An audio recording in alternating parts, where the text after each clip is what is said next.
Eh bien, salut à tous, c'est Dad, j'espère que vous allez bien. Nous allons parler aujourd'hui de prise de vue panoramique avec notre Mavic Pro. Allez, c'est parti.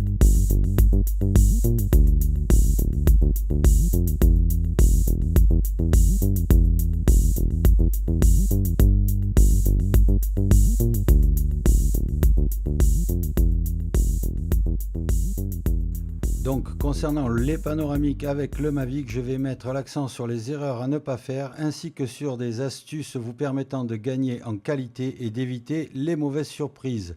Cette première vidéo est la vidéo d'introduction d'une série d'au moins 5 vidéos dans lesquelles je vais développer les sujets suivants. Le test en vol des 4 modes panneaux dans la seconde vidéo. La gestion des fichiers de capture, de prévisualisation et de cache sur la carte SD et dans DJI Go dans la troisième vidéo. Les différentes méthodes d'assemblage des images appelées aussi stitching sur votre ordinateur dans la quatrième. Et pour finir, une vidéo spécialement dédiée au rendu en réalité virtuelle de vos panoramiques sphériques sur Facebook. Voilà, pour ceux qui se sont déjà intéressés à la prise de vue panoramique avec le Mavic, vous devez savoir où se trouve la commande dans le menu de DJI Go. Mais pour ceux qui découvrent la fonctionnalité aujourd'hui, je vais faire un bref rappel du menu de l'application pour trouver les déclencheurs des différents modes panoramiques. Vous allez vous rendre dans le menu de réglage de l'appareil photo. Une fois ce menu ouvert, vous allez dans la seconde colonne sous l'icône en forme d'appareil. Et vous allez cliquer sur la première ligne photo afin de sélectionner le mode de déclenchement et descendre tout en bas sur le déclencheur panoramique. Vous allez voir apparaître les 4 modes disponibles, sphère 180 horizontale et verticale. Vous sélectionnez le mode qui vous intéresse. Ici dans l'exemple je choisis 180. Je clique sur l'écran pour faire disparaître le menu et maintenant il ne vous restera plus qu'à déclencher votre panoramique une fois que vous serez en place. Avant de poursuivre, nous allons fixer ensemble une convention concernant l'inclinaison de la nacelle, soit l'orientation verticale de la caméra. Sur le côté droit de l'interface de DJI Go, lorsque vous êtes en vol, vous avez déjà dû remarquer la petite règle graduée verticale qui indique l'inclinaison de la nacelle. Elle comporte 12 graduations que nous allons numéroter de 0 à 11. La graduation numéro 8 qui est, elle, indiquée en rouge, montre la position horizontale de la nacelle, donc de la caméra. On remarque par ailleurs que lorsque l'indicateur d'inclinaison passe sur la position 8, il devient bleu pour nous indiquer qu'il est à l'horizontale. Je vais utiliser ces valeurs d'inclinaison dans différentes infographies ou commentaires afin de décrire le positionnement de la caméra sur le parcours du drone lors de la prise de vue nécessaire à la réalisation des panoramiques. La première info concerne les modes sphère 180 et horizontale qui ont une particularité commune. Pour ces 3 modes, la caméra se placera sur une position prédéfinie pour le premier cliché, position horizontale niveau 8 pour le mode 180 et horizontal et position 0 au sol pour le mode sphère. Exemple ici, je descends volontairement ma caméra vers le sol, je lance mon panorama et la caméra va se positionner automatiquement à l'horizontale avant de prendre le premier cliché et lance sa série par la suite. Il en découle que le bon usage pour bien démarrer votre panorama dans ces 3 modes consistera à placer votre nacelle à l'horizontale, niveau 8, et ensuite à déplacer votre drone pour choisir le cadrage de votre première image, qui pointera en général vers votre sujet principal. Ici, je monte donc ma nacelle en position horizontale, voilà. Et ensuite, je déplace mon drone vers mon sujet principal qui sera cette maison qui va apparaître sous le carré de mise au point. Voilà, je suis prêt à lancer mon panneau. Mon cadrage est fait.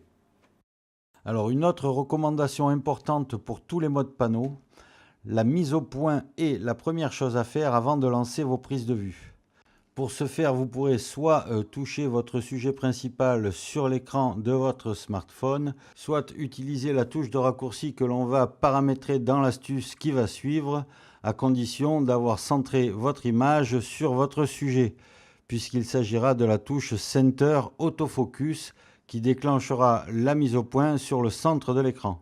Je vais vous montrer maintenant comment affecter les fonctions Forward Down et Center Autofocus aux touches d'accès rapide situées sous la radiocommande, les boutons C1 et C2.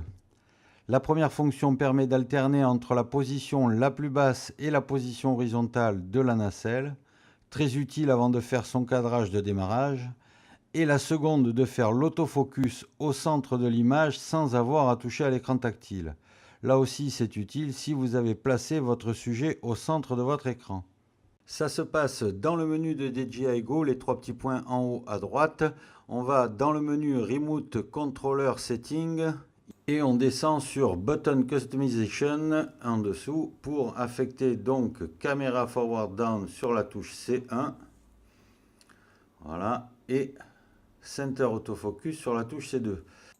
Voilà, vous êtes paré pour un maximum d'efficacité pour vos prises de vue panoramiques. Vous pouvez constater que la position horizontale est atteinte instantanément et avec précision.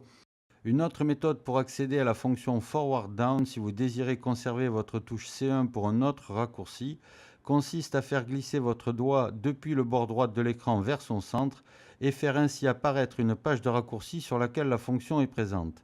En cliquant sur l'icône Gimbal Forward Downward, vous obtiendrez là aussi la possibilité d'alterner entre la position basse et la position horizontale. Maintenant, nous allons étudier le parcours que suivra le drone pour réaliser ces multiples captures d'images qui serviront à reconstituer le panorama. On va le faire pour les 4 modes et juste après, je vous ferai un petit exemple de ce à quoi peuvent servir ces infographies. On commence par le mode horizontal et ses 9 photos. Petit rappel, en rouge le numéro d'ordre de la prise de vue et en noir le niveau d'inclinaison de la nacelle, le 8 étant l'horizontale. Dans ce mode, la première image sera toujours au niveau 8 horizontal et le drone enchaînera par la suite un déplacement vers le bas puis vers le haut et va se décaler pour la colonne de droite et ensuite se décalera pour la colonne de gauche. On voit bien que les prises de vue ne sont pas ordonnées, en tout cas pas comme on aurait pu s'y attendre, de haut en bas et de gauche à droite, d'où l'intérêt de ces petits graphiques qui vont nous aider dans les tâches que je vais vous montrer tout à l'heure.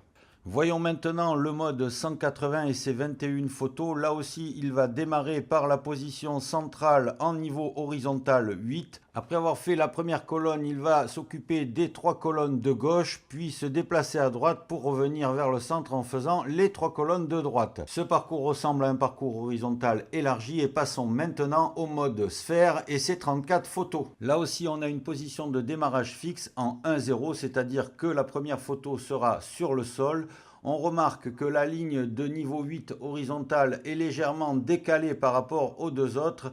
On a donc du coup des déplacements en diagonale. Sous le niveau 6, on voit quelques photos qui vont servir à faire le dessous de la sphère. Et on remarque aussi qu'il n'y a pas de photos au-dessus du niveau 9,5. Tout simplement parce que le drone n'est pas capable de prendre des photos au-dessus de sa propre position et on aura donc une sphère incomplète à laquelle il manquera le chapeau. Voilà, on termine par le mode vertical et ces 3 photos. Il est simple, on n'a pas grand chose à dire si ce n'est qu'on peut démarrer ce mode au niveau que l'on désire, y compris au niveau 0 et faire un panneau vertical au sol. On verra un exemple dans la vidéo de test en vol.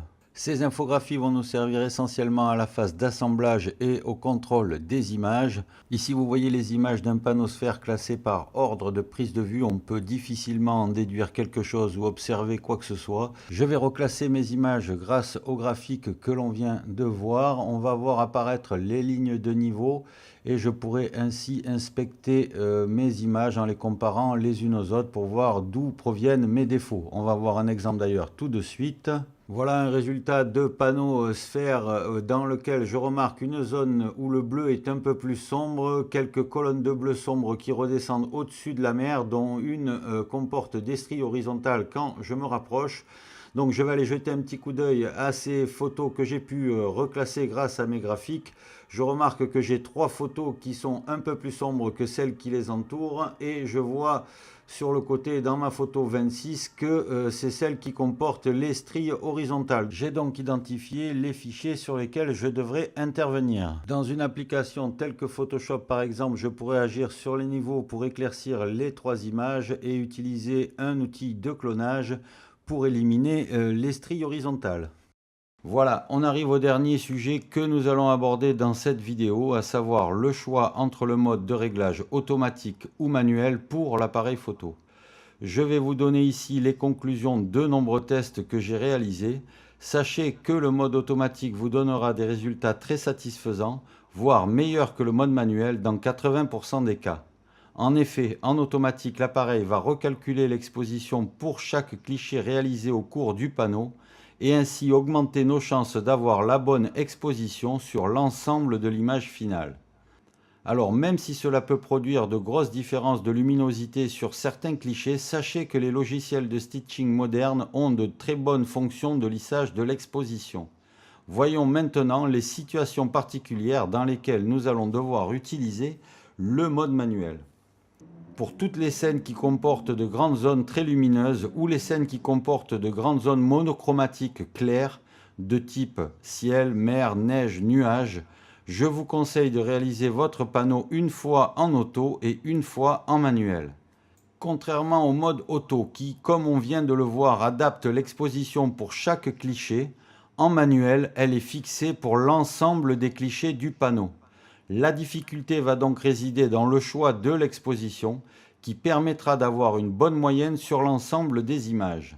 Je vous invite d'ailleurs à regarder la prochaine vidéo sur le test en vol dans laquelle je vous montre comment faire une prise de vue en mode manuel. Avant de vous quitter, je vais vous donner un début d'explication sur les raisons des difficultés rencontrées sur ces zones claires et monochromatiques, que ce soit en auto ou en manuel, dans les parties très claires et uniformes. L'appareil photo du Mavic a tendance à générer du vignettage dans la partie supérieure de l'image, qui va créer des zones sombres. Cet effet de vignettage sur chaque image mise côte à côte va générer une vague sombre avec des colonnes sombres sur l'assemblage final. Ce phénomène sera accentué en mode auto à cause de la présence de clichés avec une exposition différente à l'intérieur même de ces zones monochromatiques. En mode manuel, pas de différence d'exposition dans les zones claires et l'effet de vignettage est atténué par une certaine surexposition, sachant que nous avons dû choisir un réglage moyen sur l'ensemble de l'étendue du panoramique au lieu d'avoir un réglage par cliché comme c'est le cas en mode automatique. Voilà, cette vidéo est terminée, j'espère qu'elle vous aura été utile. N'hésitez pas à me donner votre avis en commentaire, ça m'aidera pour les prochaines vidéos. Je vous dis à bientôt, partagez, likez, commentez, abonnez-vous ou pas. Allez, salut!